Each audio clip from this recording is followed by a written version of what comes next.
This is like freezing to me, so I appreciate you guys coming out and being here. Yeah, I heard that speaker. Is that for you guys? Yeah. Okay, They okay. us from inside. I love that. Okay, I love that. I love that. They installed that just for you guys. That's amazing. They spent money just on you guys. That's awesome. Yeah, so I'm glad to be here, and really just, I'm always honored to be in the presence of people who are willing to sacrifice their time and willing to be persecuted out here in some kind of way, whether it's, you know, through people driving by or people inside the building. I'm really just honored to be out here with all of you, because I know it's hard. I know that this kind of work, you know, you may not get a lot of things for it, and I know that most of the time you are not going to see the fruits of your labor. And that kind of stinks, right? Because you know, you go out to, you volunteer in a pregnancy center, and you get to see a lot of, you know, squishy, cute babies. And that kind of keeps you motivated, and that kind of keeps you going, right?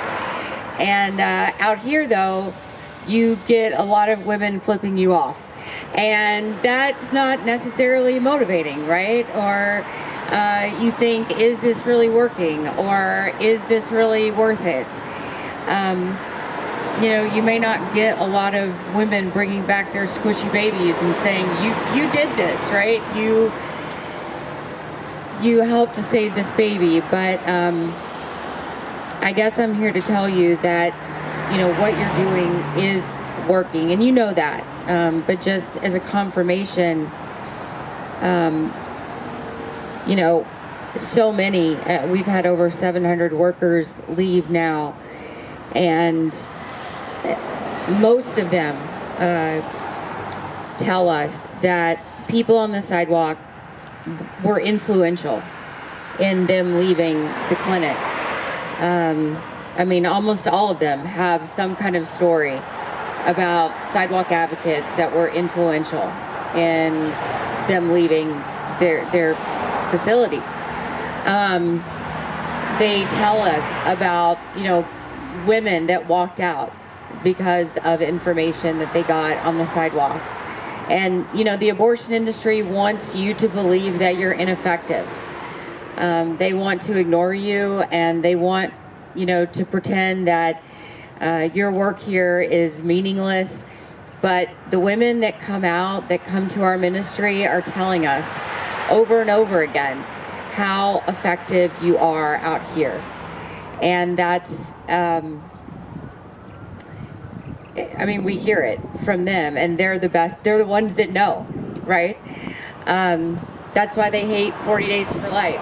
It's why, you know, they're trying. That's why they have the speaker system. It's because, you know, it's why they sometimes have, you know, I don't know if they have escorts out here sometimes, but it's why so many clinics have volunteer escorts. It's because they know that you being out here and showing that what's happening in there is morally objectionable, that makes a difference.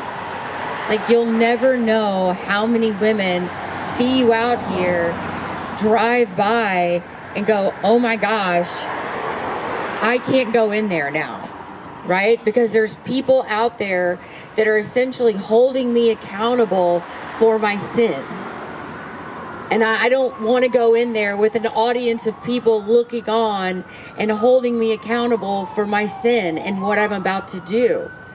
The majority of these women having abortions do have some sort of faith foundation, and you are holding them to that faith foundation, right? That what they're doing is wrong, what they're doing is sinful.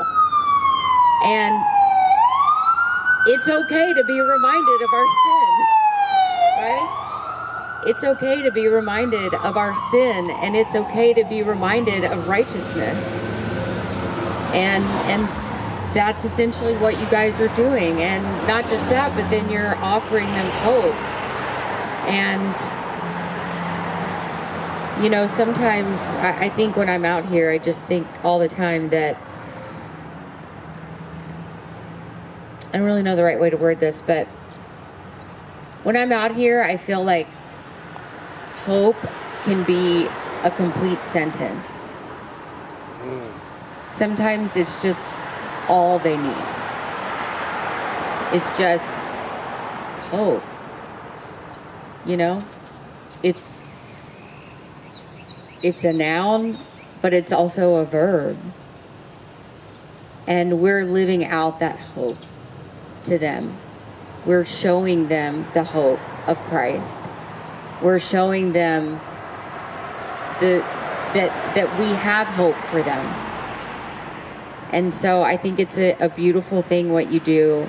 And, you know, we're right along with you. We're doing it too, just not here in Cincinnati.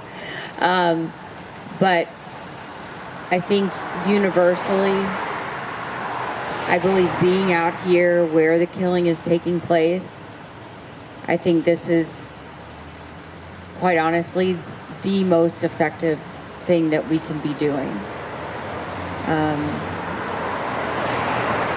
I mean, we have to go where the killing is happening. That's it. That's the bottom line. And so for you to be here, really, it really does matter, and it really does make a difference. So thank you all. And I guess if anybody has any, like, a couple questions or something, I can answer any questions you may have. Yeah. Unthinkable.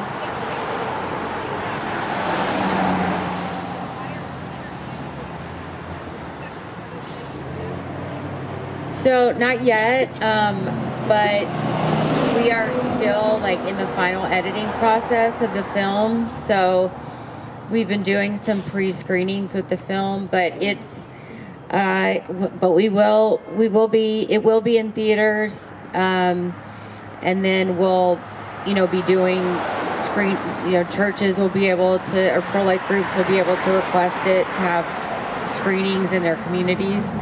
But the whole documentary essentially is almost the whole thing is just us talking with former workers, and you know, I mean, I call it unthinkable, and I know people are like, oh yeah, because we want to make abortion unthinkable, but really it's because we are describing the most unthinkable acts you could even imagine in the abortion industry. The things that these women describe that are taking place inside of these facilities are some of the most egregious human rights violations. I mean, we know that killing the babies is wrong, but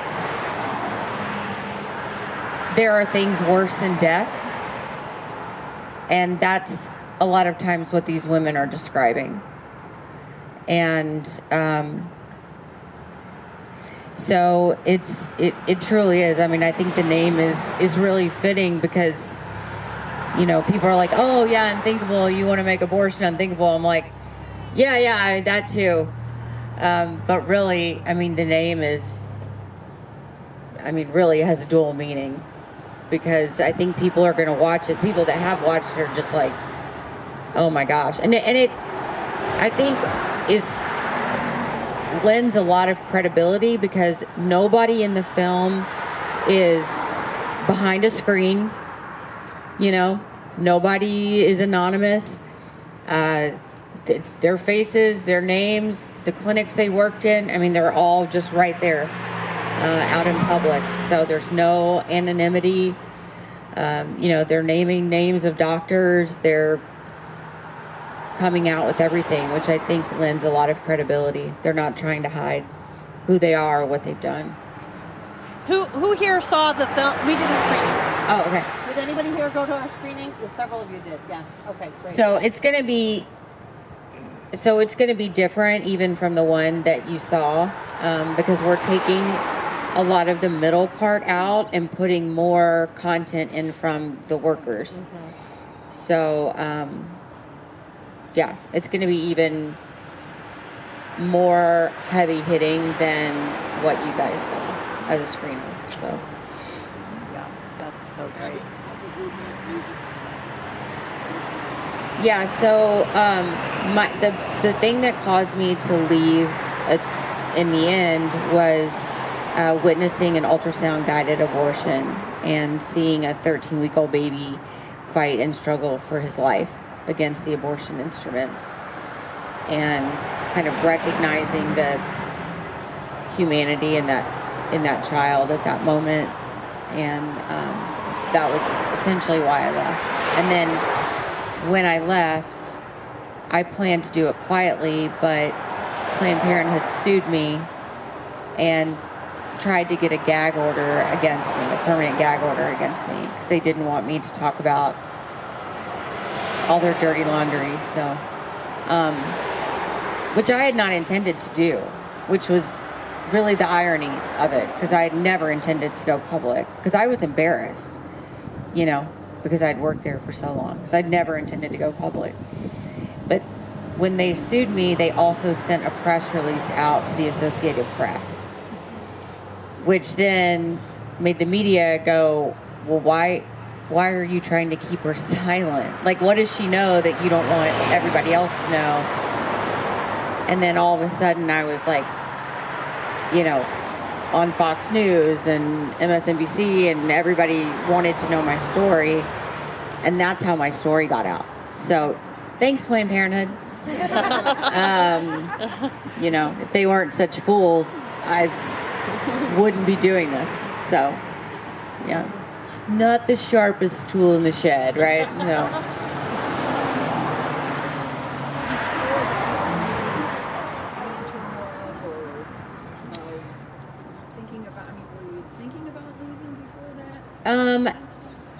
There were a few things that had happened at the clinic that, caused me to think what are we doing here?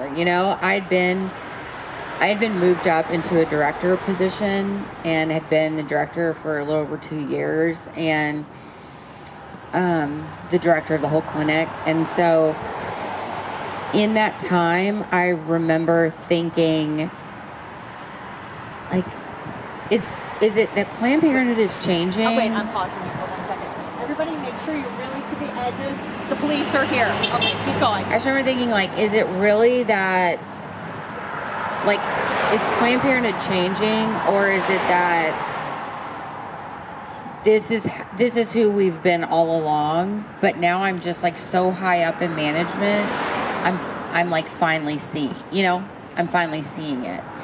And I realize now, it was the latter. This is who we'd always been, but I just never seen it because I was busy, working in the clinic, and, I wasn't in the board meetings. I wasn't, in those management meetings. So I didn't know. But, when we were told, that we needed to double our abortion quota and all that kind of stuff, we were building a 78,000 square foot abortion facility, and we were going to be aborting babies through 6 months of pregnancy. Those kind of things did bother me, but it wasn't enough to get me to say I'm leaving. It wasn't until I saw that abortion. Yeah. What about the people that do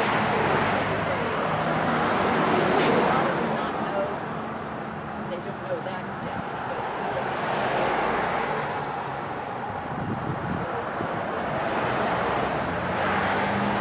I would say, a lot of people that are working in these clinics. So, we talk about at Planned Parenthood in these abortion facilities, they are, a lot of the women that have abortions are kind of in vulnerable populations, they're minority populations, they're low income populations of people. Well, Planned Parenthood recruits their staff from those same populations of people. Okay, so they get women, primarily the women that are working in these hourly positions that go in there every day, just kind of their lower level of employees. They're uneducated. They do not have, degrees. They may not even have a high school degree. A lot of them are minority women. Many of them, I would say most of them, are single mothers without fathers in the home. So they're desperate for work. They're desperate for good paying jobs because they're desperate to take care of their kids and their family. And so they get hired at Planned Parenthood making more money hourly than they could make anywhere else, right? Doing a job that they would not be able to do anywhere else. I mean, they essentially have them acting as nurses in there, giving injections, doing ultrasounds, doing things that they're not actually qualified to do. And that, that makes you feel, I don't know, like you have some kind of authority, right? You feel special because you're doing these things that you've never done before. You feel like, oh my gosh, I'm really doing something important, and I'm doing something that, like medical people do. And these women have never had a job like that. And so it gives them some kind of authority, and they give them, free scrubs. And so they walk around feeling like very, very important, and they're paying the money they wouldn't make anywhere else. And they're paying their insurance. You get good benefits when you're working there. And then they get them kind of trapped into a lifestyle. And so they get them trapped into a lifestyle. They get them into, an apartment lease that they would never be able to afford if they weren't working here, right? And, they go out and they get them into a car payment that they would not be able to afford if they didn't work here. And after they get them hooked on this lifestyle, then they start bringing them into the procedure rooms. They start bringing them into the POC lab to piece babies back together. And the women are like, I don't like this. I don't want to do this. And they're like, well, too bad. This is your job now. And the women are like, I don't want to do this job anymore, but they can't leave. They don't feel like they can leave. They feel like they're trapped. They're trapped in this lifestyle that they've made for themselves. And that is very, very intentional. That is a very, very intentional tactic from Planned Parenthood. And it's really sad, but it's very manipulative, and that's who they are. They are a very manipulative organization. They know what they're doing. They know what they're doing to these women that work there.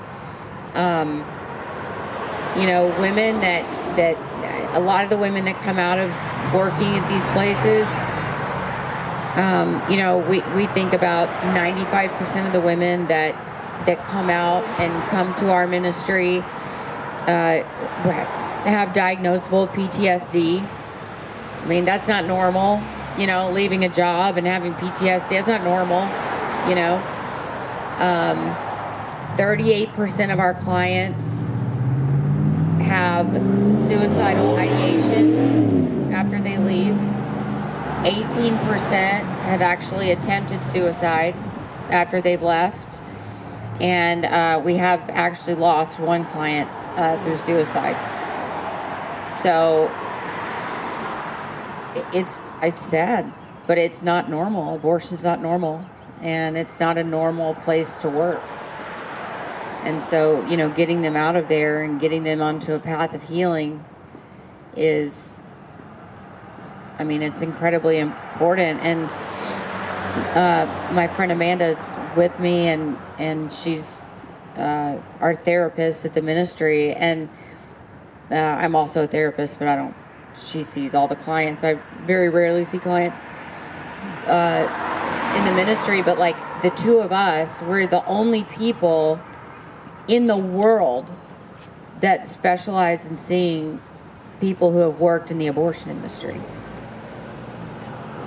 And that's crazy to me, right? But a lot of these workers have gone to other therapists, and they go to other therapists, and the therapists are like, well, we don't get why you're upset. You were just helping women, right? So it's like when a woman who's had an abortion goes to a therapist, and the therapist is like, well, you're just doing what you needed to do for yourself. It's fine. Like, you didn't kill a baby. It's fine. You know? So that's why, you know, we had to create our own program to help them come to terms with what they did inside of these clinics, because society wants to hold them up as heroes, but they don't feel like a hero. And so we have to help them acknowledge what they've done and help them heal from it. Yeah. Maybe we might get one little phrase out as the workers are going in or coming out. What would be one great thing to say? Would you repeat the question so everyone can hear that? That's Yeah. such a great question. She was saying that, you know, you may get one phrase out as abortion workers are going in. So, like, what should you say? I always say, kind of our mantra to the workers is, this is not what you grew up wanting to do. You did not grow up wanting to work here. We can help. Go to abortionworker.com. That's great. And that's kind of always what I say. Like, generally, you kind of want to try to develop a relationship with them, you know, just slowly, just to be like, hey, you know, hope you have a good day, or, you know, whatever.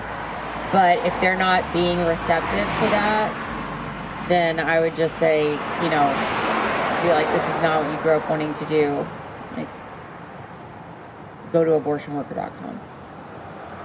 Yeah. How do you recommend approach when you're talking to the college-age workers and people who are just volunteers here? They are taught this is important and they're helping people. Like, how do you approach them? We don't like them to stay in college. So approaching college, like the volunteers specifically.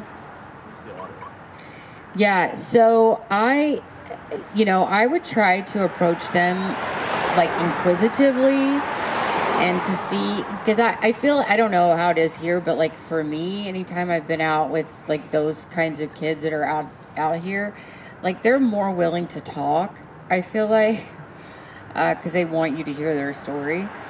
And so anytime like there's an escort or something out here, like, or a volunteer or whatever, I'm always just like, so what got you started here? You know, why do you, like, is that even a possibility to have out here? Yeah, a lot of times they're just walking in, just the same as workers. Yeah, so like I would just be like, hey, can I ask you a question? Like, I would love to hear like why this is important to you, you know? Especially with the college kids, you know, they may or may not have had an abortion. They may be like me, like they may have just gotten recruited on campus, and because they, you know, Planned Parenthood was there with a bunch of free swag and got them, you know, recruited them in because they're told, oh, we're helping women in here, you know? And they probably have them doing like just some stupid data entry or filing stuff in cabinets, or, you know, they're not actually seeing what's happening in there. So, but I would just ask them, like, I would just ask questions and see if they'll answer you. Yeah.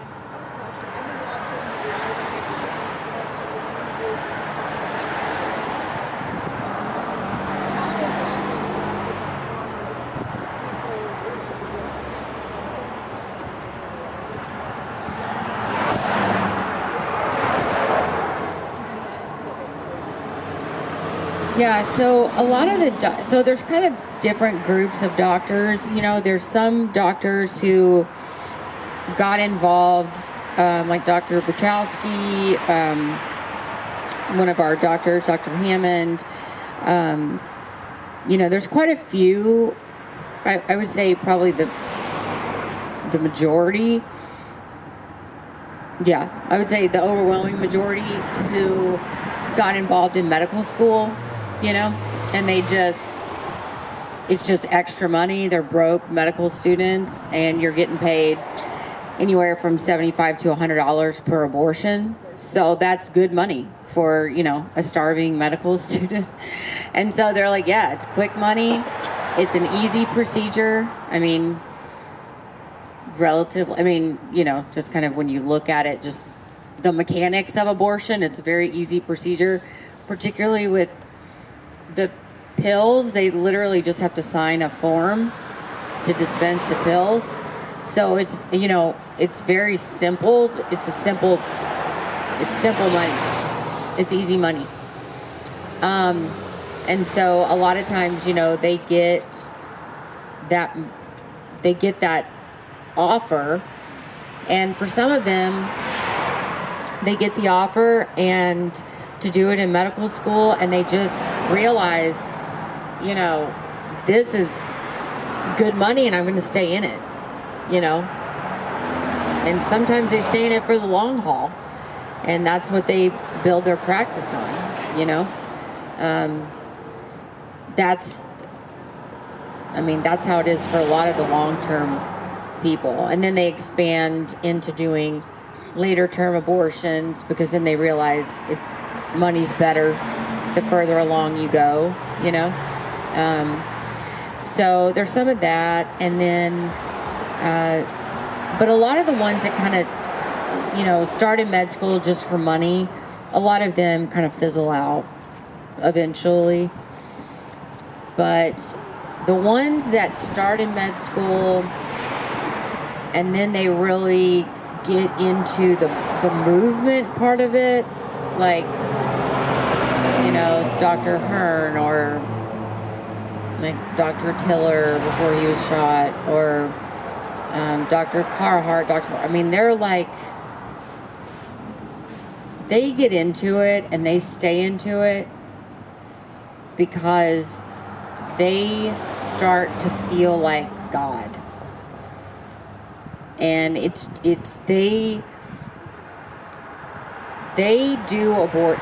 commit abortions because they have a godlike complex. They like to decide who lives and who dies.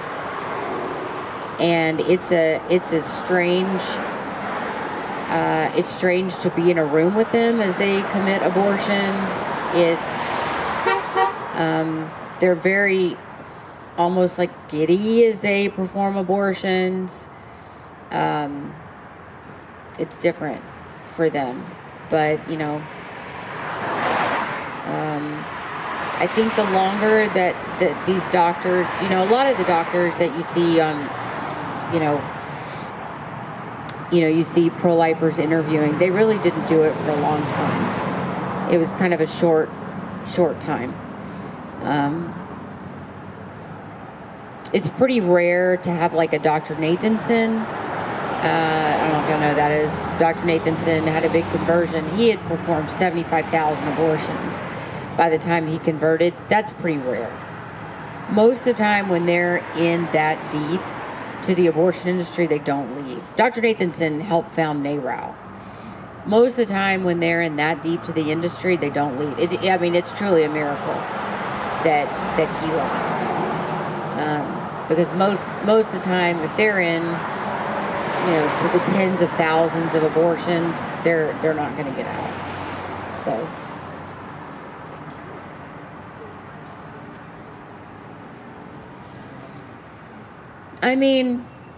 Honestly, it's a pretty outdated argument for them because science has evolved so much that, like, we know it's a separate body. Like, when a woman's pregnant, she doesn't have 20 fingers and 20 toes. Like, we know it's a separate body. I think the main argument that they make now is, most young women will say I know it's a separate body. I know it's a baby. I know it's alive. Like, I know all of that. I just think that a woman, a grown woman, that her life and her rights supersede the rights of a dependent child in the womb. And that, I think that's the hardest kind of argument to break through. Because they know the reality, and the bottom line is that they're just okay to kill their child. And for me, like, the only way to really break through that mentality is truly an awakening from the Holy Spirit. I don't know that, like, anything we say necessarily is really going to change that kind of mindset. I mean, if they're looking at you and saying, I know I'm murdering my baby, which, I mean, women have absolutely looked me in the face and said that, and they're like, I know I'm murdering my baby, I'm okay with that, you know. Or they're like, I've murdered other babies before, I've murdered 2 of my other babies before, and I'm going to do it to this one. I mean, sometimes the only thing you can do in those situations is just pray. And that's what we do, you know. Well, we should probably get you to the airport. All right. Well, I appreciate you guys so much. Thank you. Abby. And I just want to remind you too, like, another, just, you know, when you're out here and you're thinking about what you're doing and why you're doing it and everything, like, you know, people on the sidewalk that were out here that, you know, led me. I mean, I could have left and just, you know, whatever, but they, you know, there were people there to support me and help me and befriend me, and those are still my friends today. But, like, those people helped to change the trajectory of my life. And that you guys are out here doing that for women and for these workers. And so don't ever, just be encouraged by that. You know, it's not just like you're out here and you're giving out information and pamphlets and you're like, okay, job done. Like, that information, that encounter can literally change somebody's life, and it can change the path of their life. And that's what it did for me. And I'm so thankful for that, and thankful for all of you. So thanks for being out here.